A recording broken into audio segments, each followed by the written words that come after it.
Hello friend, स्वागत है आपका अपने चैनल लास्ट क्लास में। आज की इस वीडियो में सामाजिक विज्ञान का एक मॉडल पेपर सॉल्व करेंगे। इस मॉडल पेपर में 48 ऑब्जेक्टिव प्रश्न है जिसमें से आपको 40 बनाना है और यही पैटर्न आपके फाइनल बोर्ड परीक्षा का भी रहेगा। आपके फाइनल बोर्ड परीक्षा में 48 ऑब्जेक्टिव प्रश्न दिए जाएंगे जिसमें से आपको 40 बनाना पड़ेगा। तो ये मॉडल पेपर आपके लिए काफ़ी महत्वपूर्ण होने वाला है। तो इस मॉडल पेपर को आपको शुरू से लेकर अंत तक सॉल्व करना है और वीडियो के लास्ट में आपको बताना है कि आपका 48 प्रश्नों में से कितना सही हुआ। और हमारे वेबसाइट पे ऑनलाइन टेस्ट चल रहा है, तो अभी तक आप टेस्ट नहीं दिए हैं तो जाके टेस्ट दे लीजिएगा। अगर आपको ऑनलाइन टेस्ट देना नहीं आता है तो वीडियो के लास्ट में हम आपको बताएंगे कि आप लोग ऑनलाइन टेस्ट कैसे दे सकते हैं। और अभी तक आप हमारे व्हाट्सएप ग्रुप में नहीं जुड़े हैं तो ये हमारा व्हाट्सएप नंबर है 87 89 30 73 04। इस पर आपको बोलना है कि सर मुझे ग्रुप में जोड़ दीजिए, तो हम आपको ग्रुप में जोड़ देंगे। तो आइए शुरू करते हैं पहले नंबर प्रश्न से। तो पहला नंबर प्रश्न है कि बाजार का स्वरूप विश्वव्यापी किस क्रांति के बाद हुआ। काफ़ी महत्वपूर्ण प्रश्न है ये आपके बोर्ड परीक्षा के लिए। यहाँ पे आपको बताना है कि बाजार का स्वरूप विश्वव्यापी किस क्रांति के बाद हुआ। तो औद्योगिक क्रांति के बाद हुआ। यहाँ पे ए वाला ऑप्शन बिल्कुल ही सही हो जाएगा। एक प्रश्न ये भी पूछा जाता है कि औद्योगिक क्रांति किस देश से शुरू हुआ। तो इंग्लैंड से हुआ, इसे आपको याद रखना है। एक प्रश्न ये भी पूछा जाता है कि औद्योगिक क्रांति किस उद्योग से शुरू हुआ। तो वस्त्र उद्योग से शुरू हुआ, तो इसे भी साथ में आपको याद रखना है। आइए देखते हैं अगला प्रश्न। दो नंबर प्रश्न है कि कागज का आविष्कार किस देश में हुआ। यहाँ पे आपको बताना है कि कागज का आविष्कार किस देश में हुआ। तो चीन में हुआ। यहाँ पे ए वाला ऑप्शन बिल्कुल ही सही हो जाएगा। एक प्रश्न ये भी पूछा जाता है कि कागजी मुद्रा की शुरुआत किस देश से हुआ। तो चीन से ही हुआ, तो इसे भी साथ में आपको याद रखना है। आइए देखते हैं अगला प्रश्न। 3 नंबर प्रश्न है कि नेपोलियन संहिता किस वर्ष लागू की गई। यहाँ पे आपको बताना है कि नेपोलियन संहिता किस वर्ष लागू की गई। तो 1804 ईस्वी में लागू की गई। यहाँ पे डी वाला ऑप्शन बिल्कुल ही सही हो जाएगा। एक प्रश्न ये भी पूछा जाता है कि नेपोलियन संहिता किस देश में लागू हुआ। तो फ्रांस में लागू हुआ, तो इसे भी साथ में आपको याद रखना है। आइए देखते हैं अगला प्रश्न। 4 नंबर प्रश्न है कि पश्मीना ऊन किस जानवर के रोए से बनाया जाता है। काफ़ी महत्वपूर्ण प्रश्न है ये आपके बोर्ड परीक्षा के लिए। यहाँ पे आपको बताना है कि पश्मीना ऊन किस जानवर के रोए से बनाया जाता है। तो भेड़ के रोए से बनाया जाता है। यहाँ पे ए वाला ऑप्शन बिल्कुल ही सही हो जाएगा। और जो पश्मीना ऊन होता है ये सबसे महंगा ऊन होता है, तो इसे भी साथ में आपको याद रखना है। आइए देखते हैं अगला प्रश्न। 5 नंबर प्रश्न है कि कांडला पतन किस राज्य में बनाया गया है। यहाँ पे आपको बताना है कि कांडला पतन यानी कांडला बंदरगाह किस राज्य में बनाया गया है। तो गुजरात राज्य में बनाया गया है। यहाँ पे सी वाला ऑप्शन बिल्कुल ही सही हो जाएगा। एक प्रश्न ये भी पूछा जाता है कि भारत का सबसे बड़ा बंदरगाह किस राज्य में स्थित है। तो महाराष्ट्र राज्य में स्थित है, तो इसे भी साथ में आपको याद रखना है। आइए देखते हैं अगला प्रश्न। 6 नंबर प्रश्न है कि बिहार में रेलवे का एकमात्र मुख्यालय कहाँ है। ये भी काफ़ी महत्वपूर्ण प्रश्न है। यहाँ पे आपको बताना है कि बिहार में रेलवे का एकमात्र मुख्यालय कहाँ है। तो हाजीपुर में है, इसे आपको याद रखना है। यहाँ पे बी वाला ऑप्शन बिल्कुल ही सही हो जाएगा। आइए देखते हैं अगला प्रश्न। 7 नंबर प्रश्न है कि भारत में दल बदल कानून किस वर्ष लागू हुआ। यहाँ पे आपको बताना है कि भारत में दल बदल कानून किस वर्ष लागू हुआ। तो 1985 में लागू हुआ। यहाँ पे सी वाला ऑप्शन बिल्कुल ही सही हो जाएगा। एक प्रश्न ये भी पूछा जाता है कि दल बदल कानून किस पर लागू होता है। तो सांसदों और विधायकों पर लागू होता है, तो इसे भी साथ में आपको याद रखना है। आइए देखते हैं अगला प्रश्न। 8 नंबर प्रश्न है कि विश्व में सबसे बड़ा लोकतांत्रिक देश है। ये काफ़ी महत्वपूर्ण प्रश्न है। यहाँ पे आपको बताना है कि विश्व में सबसे बड़ा लोकतांत्रिक देश कौन सा है।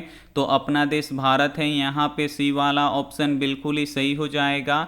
एक प्रश्न ये भी पूछा जाता है कि किस देश में सबसे बड़ी लिखित संविधान है, तो अपने देश भारत में है, इसे आपको याद रखना है। और भारतीय संविधान किसने लिखा है, तो बाबा साहेब भीमराव अंबेडकर ने लिखा है, तो इसे भी साथ में आपको याद रखना है। आइए देखते हैं अगला प्रश्न 9 नंबर प्रश्न है कि मुद्रा वह है जो मुद्रा का कार्य करती हो। मुद्रा की यह परिभाषा किसने दी है, काफ़ी महत्वपूर्ण प्रश्न है। यहाँ पे आपको बताना है कि मुद्रा वह है जो मुद्रा की कार्य करती हो। मुद्रा की यह परिभाषा किसने दिया था, तो हडले विदर्स ने दिया था। तो यहाँ पे सी वाला ऑप्शन बिल्कुल ही सही हो जाएगा। एक भी प्रश्न आप लोग इसकी मत कीजिएगा, वीडियो को प्लीज़ आप लोग शुरू से लेके अंत तक जरूर देखिएगा। आइए देखते हैं अगला प्रश्न 10 नंबर प्रश्न है कि विश्व व्यापार संगठन की स्थापना हुई। यहाँ पे आपको बताना है कि विश्व व्यापार संगठन यानी WTO की स्थापना कब हुई, तो 1995 में हुई। यहाँ पे सी वाला ऑप्शन बिल्कुल ही सही हो जाएगा। और एक प्रश्न ये भी पूछा जाता है कि विश्व व्यापार संगठन का मुख्यालय कहाँ पे है, तो जनेवा में है, तो इसे भी साथ में आपको याद रखना है। आइए देखते हैं अगला प्रश्न 11 नंबर प्रश्न है कि सबसे पहली भूमिगत रेल कब बनी। यहाँ पे आपको बताना है कि सबसे पहली भूमिगत रेल कब बनी थी, तो ये बना था 1863 ईस्वी में। यहाँ पे ए वाला ऑप्शन बिल्कुल ही सही हो जाएगा। एक प्रश्न ये भी पूछा जाता है कि सबसे पहली भूमिगत रेल किस देश में चला था, तो इंग्लैंड में चला था, तो इसे भी साथ में आपको याद रखना है। आइए देखते हैं अगला प्रश्न 12 नंबर प्रश्न है कि गिरमिटिया किसे कहा जाता है। यहाँ पे आपको बताना है कि गिरमिटिया किसे कहा जाता है, तो अनुबंधित मजदूर को गिरमिटिया मजदूर कहा जाता है। यहाँ पे ए वाला ऑप्शन बिल्कुल ही सही हो जाएगा। एक प्रश्न ये भी पूछा जाता है कि गिरमिटिया मजदूर बिहार के किस क्षेत्र से भेजे जाते थे, तो पश्चिमी क्षेत्र से भेजे जाते थे, तो इसे भी साथ में आपको याद रखना है। आइए देखते हैं अगला प्रश्न 13 नंबर प्रश्न है कि भारतीय राष्ट्रीय कांग्रेस की स्थापना किसने की। यहाँ पे आपको बताना है कि भारतीय राष्ट्रीय कांग्रेस की स्थापना किसने किया, तो A.O. ह्यूम ने किया। यहाँ पे ए वाला ऑप्शन बिल्कुल ही सही हो जाएगा। और भारतीय राष्ट्रीय कांग्रेस की स्थापना कब हुआ, तो 1885 में हुआ, इसे आपको याद रखना है। एक प्रश्न ये भी पूछा जाता है कि भारतीय राष्ट्रीय कांग्रेस के पहले अध्यक्ष कौन थे, तो WC बनर्जी यानी व्योमेश चंद्र बनर्जी थे, इसे आपको याद रखना है। एक प्रश्न ये भी पूछा जाता है कि भारतीय राष्ट्रीय कांग्रेस के पहले मुस्लिम अध्यक्ष कौन थे, तो बदरुद्दीन तैयब जी थे, इसे आपको याद रखना है। एक प्रश्न ये भी पूछा जाता है कि भारतीय राष्ट्रीय कांग्रेस की पहली महिला अध्यक्ष कौन थी, तो एनी बेसेंट थी, तो इन्हें भी साथ में आपको याद रखना है। आइए देखते हैं अगला प्रश्न 14 नंबर प्रश्न है कि बोल्शेविक क्रांति कब हुई। यहाँ पे आपको बताना है कि बोल्शेविक क्रांति कब हुई, तो बोल्शेविक क्रांति नवंबर 1917 ईस्वी में हुई, इसे आपको याद रखना है। यहाँ पे बी वाला ऑप्शन बिल्कुल ही सही हो जाएगा। आइए देखते हैं अगला प्रश्न 15 नंबर प्रश्न है कि वैज्ञानिक समाजवाद का प्रतिपादन किसने किया। यहाँ पे आपको बताना है कि वैज्ञानिक समाजवाद का प्रतिपादन किसने किया, तो कार्ल मार्क्स ने किया।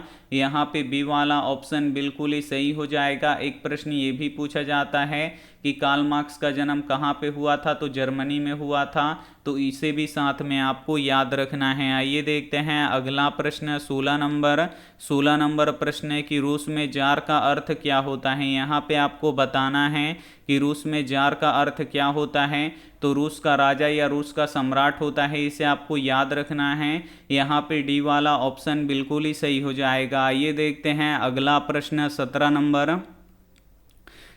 नंबर प्रश्न है कि मजदूर दिवस कब मनाया जाता है। काफ़ी महत्वपूर्ण प्रश्न है।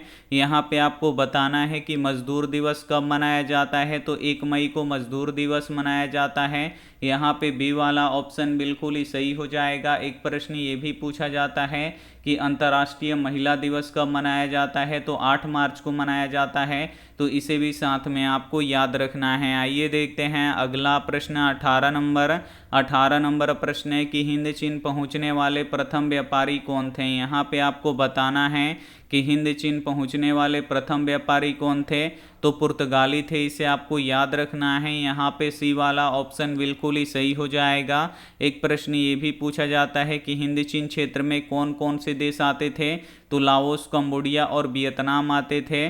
तो इसे भी साथ में आपको याद रखना है। आइए देखते हैं अगला प्रश्न 19 नंबर प्रश्न है कि गदर पार्टी की स्थापना किसने और कब की। यहाँ पे आपको बताना है कि गदर पार्टी की स्थापना किसने और कब की, तो लाला हरदयाल ने 1913 ईस्वी में किया था। इसे आपको याद रखना है। यहाँ पे सी वाला ऑप्शन बिल्कुल ही सही हो जाएगा। ये देखते हैं अगला प्रश्न 20 नंबर प्रश्न है कि राष्ट्रीय स्वयंसेवक संघ की स्थापना कब और किसने की। यहाँ पे आपको बताना है कि राष्ट्रीय स्वयंसेवक संघ की स्थापना कब और किसने की। तो राष्ट्रीय स्वयंसेवक संघ की स्थापना 1925 में हुआ था और किसने किया था, तो केवी हेडगोवर ने किया था। इसे आपको याद रखना है। यहाँ पे बी वाला ऑप्शन बिल्कुल ही सही हो जाएगा। ये देखते हैं अगला प्रश्न 21 नंबर प्रश्न है कि पंजाब में भूमि निम्नीकरण का मुख्य कारण है। यहाँ पे आपको बताना 22 नंबर प्रश्न है कि बिहार में कितने प्रतिशत भौगोलिक क्षेत्र में वन का फैलाव है। यहाँ पे आपको बताना है कि बिहार में कितने प्रतिशत भौगोलिक क्षेत्र में वन का फैलाव है,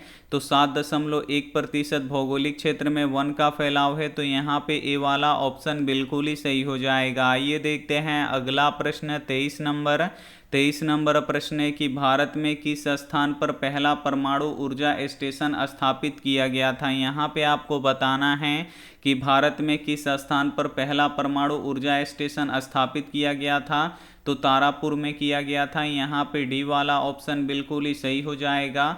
और तारापुर कहाँ है, तो महाराष्ट्र में है। तो इसे भी साथ में आपको याद रखना है। आइए देखते हैं अगला प्रश्न 24 नंबर प्रश्न है कि निम्नांकित में कहाँ जूट के कारखाने स्थापित हैं। यहाँ पे आपको बताना है कि कहाँ पे जूट के कारखाने स्थापित हैं, तो कटिहार में है। यहाँ पे ए वाला ऑप्शन बिल्कुल ही सही हो जाएगा। एक प्रश्न ये भी पूछा जाता है कि भारत के किस राज्य में जूट सबसे अधिक होता है, तो पश्चिम बंगाल में होता है। तो इसे भी साथ में आपको याद रखना है। आइए देखते हैं अगला प्रश्न 25 नंबर प्रश्न है कि मानचित्र में मैदान को किस रंग से दिखलाया जाता है। यहाँ पे आपको बताना है कि मानचित्र में मैदान को किस रंग से दिखाया जाता है, तो हरा रंग से दिखाया जाता है। तो यहाँ पे ए वाला ऑप्शन बिल्कुल ही सही हो जाएगा। ये देखते हैं अगला प्रश्न 26 नंबर प्रश्न है कि सबसे अधिक आबादी वाला जिला है। इसमें से आपको बताना है कि कौन सबसे अधिक आबादी वाला जिला है, तो पटना है। यहाँ पे बी वाला ऑप्शन बिल्कुल ही सही हो जाएगा। एक प्रश्न ये भी पूछा जाता है कि बिहार के किस जिले की प्रति व्यक्ति आय सबसे अधिक है, तो पटना जिला की प्रति व्यक्ति आय सबसे अधिक है। तो इसे भी साथ में आपको याद रखना है। आइए देखते हैं अगला प्रश्न 27 नंबर प्रश्न है कि बिहार में रेल परिवहन का शुभ आरंभ कब से माना जाता है। यहाँ पे आपको बताना है कि बिहार में रेल परिवहन का शुभ आरंभ कब से माना जाता है, तो 1860 से माना जाता है। यहाँ पे बी वाला ऑप्शन बिल्कुल ही सही हो जाएगा। एक प्रश्न ये भी पूछा जाता है कि भारत में रेल सबसे पहले कब चली थी, तो 1853 में चली थी। इसे आपको याद रखना है। और कहाँ से कहाँ तक चली थी, तो मुंबई से लेके ठाणे के बीच में चली थी। तो इसे भी साथ में आपको याद रखना है। आइए देखते हैं अगला प्रश्न 28 नंबर प्रश्न है कि बिहार राज्य की कितनी प्रतिशत जनसंख्या कृषि कार्य में लगी हुई है। यहाँ पे आपको बताना है कि बिहार राज्य की कितनी प्रतिशत जनसंख्या कृषि कार्य में लगी हुई है, तो 80% जनसंख्या कृषि कार्य में लगी हुई है। तो यहाँ पे ए वाला ऑप्शन बिल्कुल ही सही हो जाएगा। आइए देखते हैं अगला प्रश्न 29 नंबर प्रश्न है कि पारादीप पतन किस राज्य में स्थित है। यहाँ पे आपको बताना है कि पारादीप पतन किस राज्य में स्थित है, तो ये उड़ीसा राज्य में स्थित है। तो यहाँ पे ए वाला ऑप्शन बिल्कुल ही सही हो जाएगा। आइए देखते हैं अगला प्रश्न 30 नंबर प्रश्न है कि गेहूं उत्पादन में विश्व में भारत का स्थान है। यहाँ पे आपको बताना है कि गेहूं उत्पादन में विश्व में भारत का स्थान है, तो दूसरा स्थान है। यहाँ पे बी वाला ऑप्शन बिल्कुल ही सही हो जाएगा। और गेहूं कैसी फसल है, तो गेहूं रबी फसल है। तो इसे भी साथ में आपको याद रखना है। आइए देखते हैं अगला प्रश्न 31 नंबर प्रश्न है कि किस देश में बहुदलीय व्यवस्था नहीं है। यहाँ पे आपको बताना है कि किस देश में बहुदलीय व्यवस्था नहीं है, तो ब्रिटेन में नहीं है, इसे आपको याद रखना है। यहाँ पे डी वाला ऑप्शन बिल्कुल ही सही हो जाएगा। आइए देखते हैं अगला प्रश्न 32 नंबर प्रश्न है कि जनता दल यूनाइटेड पार्टी का गठन कब हुआ। यहाँ पे आपको बताना है कि जनता दल यूनाइटेड पार्टी का गठन कब हुआ, तो 2003 में हुआ। तो यहाँ पे डी वाला ऑप्शन बिल्कुल ही सही हो जाएगा। आइए देखते हैं अगला प्रश्न 15 नंबर प्रश्न है कि 15वीं लोकसभा चुनाव से पूर्व लोकतंत्र में महिलाओं की भागीदारी कितनी थी। यहाँ पे आपको बताना है कि 15वीं लोकसभा चुनाव से पूर्व लोकतंत्र में महिलाओं की भागीदारी कितनी थी, तो 10% थी, इसे आपको याद रखना है। यहाँ पे ए वाला ऑप्शन बिल्कुल ही सही हो जाएगा। आइए देखते हैं अगला प्रश्न 34 नंबर प्रश्न है कि चिपको आंदोलन निम्नलिखित में से किससे संबंधित है। यहाँ पे आपको बताना है कि चिपको आंदोलन किससे संबंधित है, तो पेड़ काटने की विरोध से संबंधित है। तो यहाँ पे ए वाला ऑप्शन बिल्कुल ही सही हो जाएगा। एक प्रश्न ये भी पूछा जाता है कि चिपको आंदोलन के अग्रणी नेता कौन थे, तो सुंदरलाल बहुगुणा थे, इसे आपको याद रखना है। और चिपको आंदोलन कहाँ से शुरू हुआ था, तो उत्तराखंड के गढ़वाल जिले से शुरू हुआ था, तो इसे भी साथ में आपको याद रखना है। आइए देखते हैं अगला प्रश्न 35 नंबर प्रश्न है कि दल बदल कानून निम्नलिखित में से किस पर लागू होता है। यहाँ पे आपको बताना है कि दल बदल कानून किस पर लागू होता है, तो सांसदों और विधायकों पर लागू होता है। तो यहाँ पे ए वाला ऑप्शन बिल्कुल ही सही हो जाएगा। आइए देखते हैं अगला प्रश्न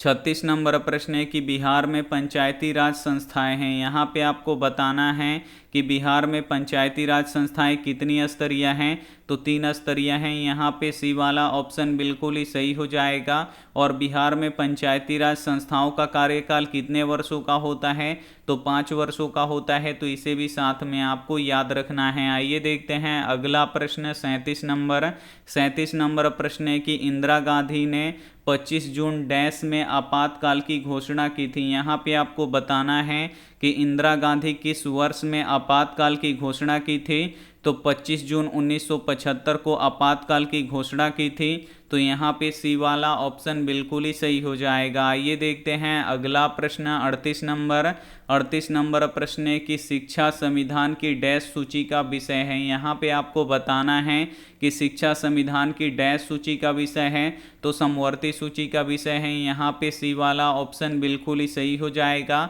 और भारतीय संविधान में कितनी सूचियाँ हैं, तो 3 सूचियाँ हैं। पहला होता है संघ सूची, दूसरा होता है राज्य सूची और तीसरा होता है समवर्ती सूची।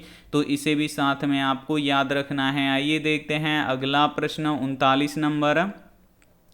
39 नंबर प्रश्न है कि क्षेत्रवाद की भावना का एक कुपरिमाण है। इसमें से आपको बताना है कि क्षेत्रवाद की भावना का एक कुपरिमाण क्या है, तो अलगाववाद है। तो यहाँ पे डी वाला ऑप्शन बिल्कुल ही सही हो जाएगा। आइए देखते हैं अगला प्रश्न 40 नंबर प्रश्न है कि व्यावसायिक बैंकों का राष्ट्रीयकरण कब किया गया। यहाँ पे आपको बताना है कि व्यावसायिक बैंकों का राष्ट्रीयकरण कब किया गया, तो 1969 में किया गया। यहाँ पे सी वाला ऑप्शन बिल्कुल ही सही हो जाएगा। एक प्रश्न ये भी पूछा जाता है कि भारत का सबसे बड़ा बैंक कौन सा है, तो स्टेट बैंक ऑफ इंडिया है। तो इसे भी साथ में आपको याद रखना है। आइए देखते हैं अगला प्रश्न 41 नंबर प्रश्न है कि पार्ले समूह के थम्स अप ब्रांड को किस बहुराष्ट्रीय कंपनी ने खरीदा। यहाँ पे आपको बताना है कि पार्ले समूह के थम्स अप ब्रांड को किस बहुराष्ट्रीय कंपनी ने खरीदा, तो कोका कोला ने खरीदा, इसे आपको याद रखना है। यहाँ पे ए वाला ऑप्शन बिल्कुल ही सही हो जाएगा। आइए देखते हैं अगला प्रश्न 42 नंबर प्रश्न है कि भारतीय रिजर्व बैंक की स्थापना कब हुई। यहाँ पे आपको बताना है कि भारतीय रिजर्व बैंक की स्थापना कब हुई, तो 1 अप्रैल 1935 को हुई। यहाँ पे बी वाला ऑप्शन बिल्कुल ही सही हो जाएगा। और भारतीय रिजर्व बैंक का मुख्यालय कहाँ पे है, तो मुंबई में है, इसे आपको याद रखना है। और भारतीय रिजर्व बैंक को बैंकों का बैंक कहा जाता है, इसे आपको याद रखना है। आइए देखते हैं अगला प्रश्न 43 43 नंबर प्रश्न है कि गरीबी गरीबी को जन्म देती है, यह कथन है। यहाँ पे आपको बताना है कि गरीबी गरीबी को जन्म देती है, यह कथन किसका है? तो रैगनर नर्स का है, इसे आपको याद रखना है। यहाँ पे सी वाला ऑप्शन बिल्कुल ही सही हो जाएगा। आइए देखते हैं अगला प्रश्न 44 नंबर प्रश्न है कि बिहार में प्राथमिक सहकारी कृषि शाखा समितियों की संख्या है। यहाँ पे आपको बताना है कि बिहार में प्राथमिक सहकारी कृषि शाखा समितियों की संख्या कितनी है? तो 6842 है, इसे आपको याद रखना है।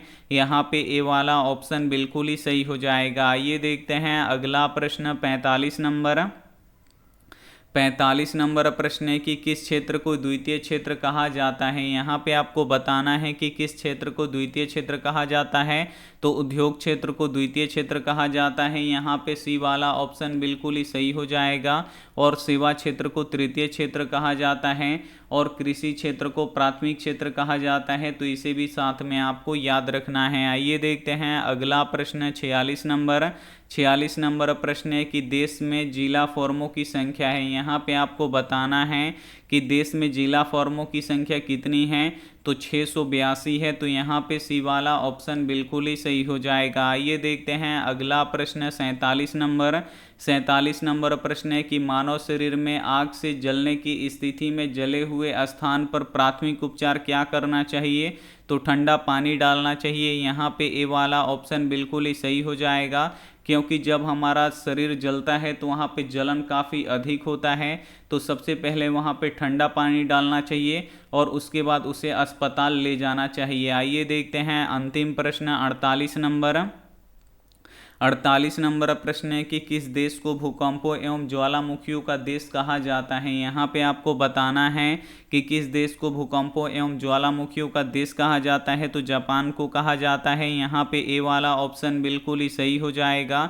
एक प्रश्न ये भी पूछा जाता है कि उगते सूरज का देश किस देश को कहा जाता है? तो जापान को कहा जाता है। तो इसे भी साथ में आपको याद रखना है। इस मॉडल पेपर के 48 ऑब्जेक्टिव प्रश्न आप लोग सॉल्व कर चुके हैं। तो यहाँ पे अब आप लोग बता दीजिए कि आपका 48 प्रश्नों में से कितना सही हुआ है। सभी का हम यहाँ पे कमेंट देख रहे हैं। आप लोग जल्दी जल्दी बताइए कि आपका कितना सही हुआ। अब हम यहाँ पे बताएंगे कि आप लोग ऑनलाइन टेस्ट कैसे दे सकते हैं। तो सभी के फ़ोन में होता है गूगल और क्रोम, तो दोनों में से किसी एक को आपको ओपन कर लेना है और यहाँ पे जो ये सर्च बॉक्स है इसमें आपको लिखना है आस्क क्लास। तो हम यहाँ पे लिख देंगे आस्क, उसके बाद CLASS। यहाँ पे हम आस्क क्लास लिख के सर्च कर देंगे। तो जैसे ही सर्च करेंगे यहाँ पे देखिए आस्क क्लास लिखा हुआ आ जाएगा। बस इसी आस्क क्लास पे आपको क्या करना है, क्लिक कर देना है। तो जैसे ही आप लोग क्लिक कीजिएगा तो यहाँ पे आस्क क्लास का ऑफिशियल वेबसाइट यहाँ पे ओपन हो जाएगा। अगर आपका डमी रजिस्ट्रेशन कार्ड डाउनलोड नहीं हो रहा है तो यहाँ पे इस पोस्ट पे क्लिक करके आप लोग डाउनलोड कर सकते हैं। अगर आपको टेस्ट देना है तो इस टेस्ट वाले बटन पे क्लिक करना है। अगर आपको PDF डाउनलोड करना है तो इस PDF वाले पे आपको क्लिक करना है। तो अगर आपको टेस्ट देना है तो टेस्ट वाले पे आपको क्लिक करना है। तो यहाँ पे देखिए इसमें बहुत सारा टेस्ट ओपन हो जाएगा। तो इसमें से आपको कौन सा टेस्ट देना है? तो जो सबसे ऊपर वाला टेस्ट होता है वही आपको देना होता है। तो सबसे ऊपर वाले टेस्ट पे हम क्लिक करेंगे। तो यहाँ पे देख सकते हैं ये टेस्ट ओपन हो चुका है। अब आपको नीचे आना है और यहाँ पे देखिए लिखा हुआ है स्टार्ट। तो इस स्टार्ट वाले बटन पे आपको क्लिक करना है। तो यहाँ पे नाम पूछेगा, तो यहाँ पे आप लोग अपना नाम लिख दीजिएगा, उसके बाद नेक्स्ट कर दीजिएगा। तो जैसे ही नेक्स्ट कीजिएगा तो ये टेस्ट ओपन हो जाएगा। और इस टेस्ट में टोटल 20 प्रश्न हैं और प्रत्येक प्रश्न का 4 ऑप्शन है, जिसमें से एक सही है। सही वाले ऑप्शन पे टिक कीजिएगा तो ग्रीन हो जाएगा, गलत वाले ऑप्शन पे टिक कीजिएगा तो रेड हो जाएगा। तो यहाँ पे देखिए प्रश्न है कि सौर ऊर्जा निम्नलिखित में से कौन सा संसाधन है?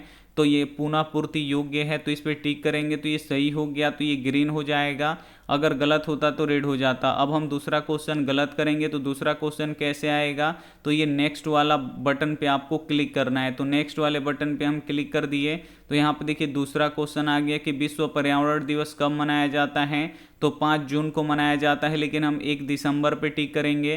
तो देखिए गलत हो गया और जो सही आंसर है वो आपको बता दिया। तो ऐसे ही आपको टेस्ट दे देना है और वीडियो के लास्ट में ये आपका रिजल्ट भी बता देगा। अगर आपको PDF डाउनलोड करना है तो इस डाउनलोड PDF पे आपको क्लिक करना है। तो जैसे ही आप लोग क्लिक कीजिएगा यहाँ पे देखिए बहुत सारा पीडीएफ यहाँ पे ओपन हो चुका है। तो इसमें से जो भी आपको डाउनलोड करना है तो यहाँ पे बस आपको डाउनलोड पे क्लिक कर देना है, तो ये डाउनलोड हो जाएगा, तो आप लोग कर लीजिएगा। और डेली रात 8 बजे एक पीडीएफ आपको बिल्कुल फ्री में दिया जाता है, तो उस पीडीएफ को आपको डाउनलोड कर लेना है। और पीडीएफ कैसे पता लगेगा कि अपडेट हुआ, तो हम अपने व्हाट्सएप ग्रुप में बता देते हैं कि जाके पीडीएफ डाउनलोड कर लीजिए, तो आप लोग कर लेते हैं।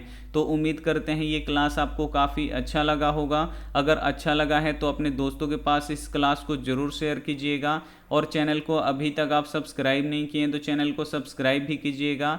Thank you for watching. मिलते हैं अगली क्लास में, तब तक अपना ध्यान रखिए, मन लगा के पढ़ाई कीजिए। Take care and bye.